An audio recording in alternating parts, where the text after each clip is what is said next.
سلام تریدرهای عزیز، احمد هستم. خوش اومدید. امروز میخوام بهتون یاد بدم که چطور بتونین از دکمه ریپلی تریدینگ ویو به صورت رایگان استفاده کنین. اگر یک مقدار با تریدینگ ویو کار کرده باشین میدونین که یه دکمه اینجا هستش به اسم ریپلی که اگر ما روی این دکمه بزنیم میتونیم بریم یه بخشی از چارت رو کات کنیم. از این ویژگی میتونیم برای تست کردن استراتژیتون استفاده کنین و میبینین که من این رو کات کردم و اومدم عقب‌تر و حالا میتونم دکمه ریپلی رو بزنم و میبینین که چارت شروع میکنه حرکت کردن. خب این یک ویژگیه که میشه ازش استفاده کرد و اینجوری بهتر میتونین استراتژیتون رو تست کنین، چون که این قسمت جلو رو نمیبینین و تصمیماتتون خیلی به دنیای واقعی نزدیکتر میشه. اما اگر دقت کرده باشین و یک مقدار کار کرده باشین، ما الان تو دیلی هستیم و برای امتحان کردن این ویژگی تریدینگ ویو فقط میشه از دیلی استفاده کرد و اگر که من از این خارج بشم و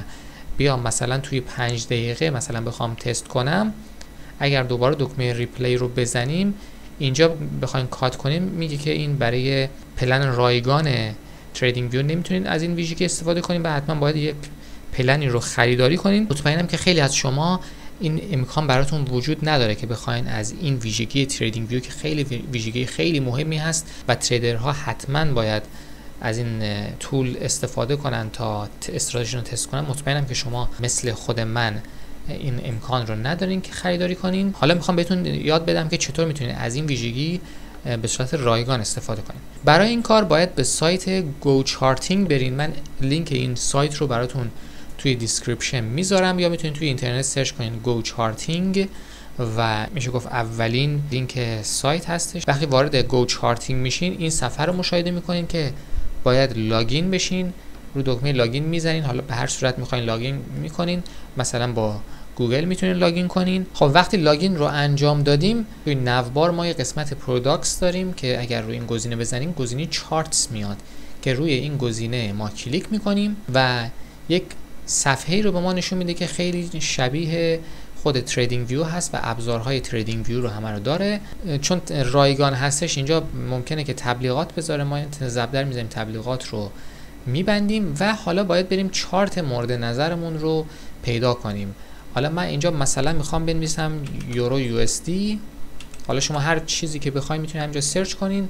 من یورو یو اس دی رو میارم. خب یورو یو اس دی لود شد. این من بذارین به تاریخ امروز. خب یورو یو اس دی ما الان لود شده.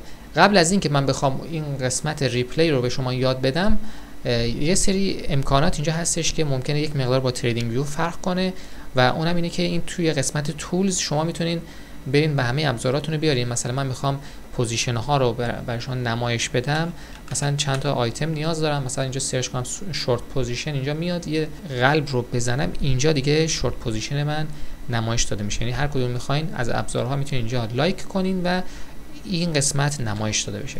یه لانگ پوزیشن هم میخوام برای این ویدیو که این لانگ هم میزنم. این دوتا اینجا بر من باز شده. اجازه بدین که یک استراتژی رو من اینجا بیارم و مثلا برای اون استراتژی بخوایم یک ریپلی رو بزنیم. من مثلا میخوام تست کنم که با مووینگ اوریج و هر زمان که کندل از مووینگ اوریج رد بشه من میخوام مثلا پوزیشن لانگ بگیرم. اینجا من سرچ میکنم مووینگ اوریج، سیمپل مووینگ اوریج رو بزنم.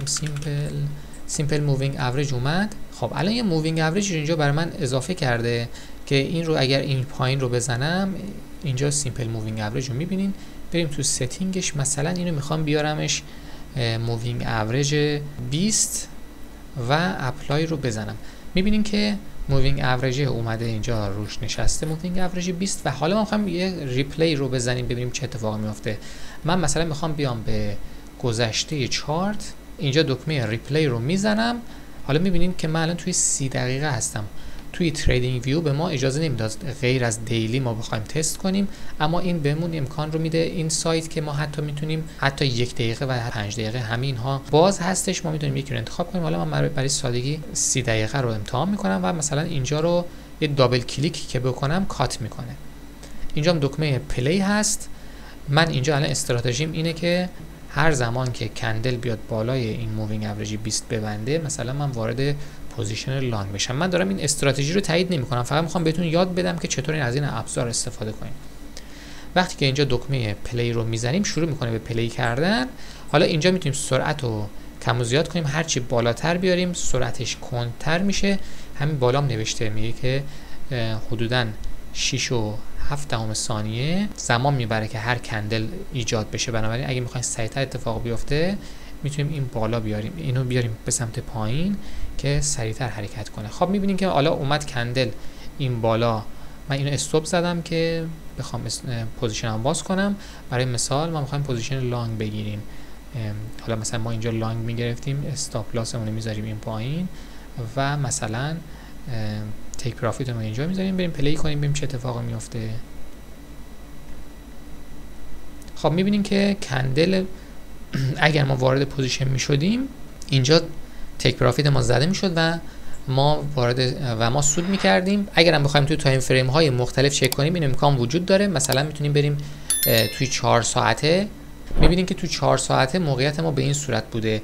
این خیلی امکان خوبی رو گذاشته گو چارتینگ، چون ما اگه میخواستیم همین کار رو توی تریدینگ ویو انجام بدیم، میخواستیم خودمون با چشم استراتژیمون تست کنیم، تو تایم فریم های مختلف نمیتونستیم تست کنیم و خیلی این ابزار برای اونهایی که میخوان یک استراتژی جدیدی رو به کار ببرن مفید هستش. خب امیدوارم که از این ویدیو خوشتون اومده باشه. اگر این ویدیو براتون مفید بوده حتما اون رو لایک کنین. اگر میخواین ویدیوهای من رو از دست ندین حتما سابسکرایب کنین، دکمه زنگوله نوتیفیکیشن رو هم بزنین تا از آخرین ویدیوهای من مطلع بشین.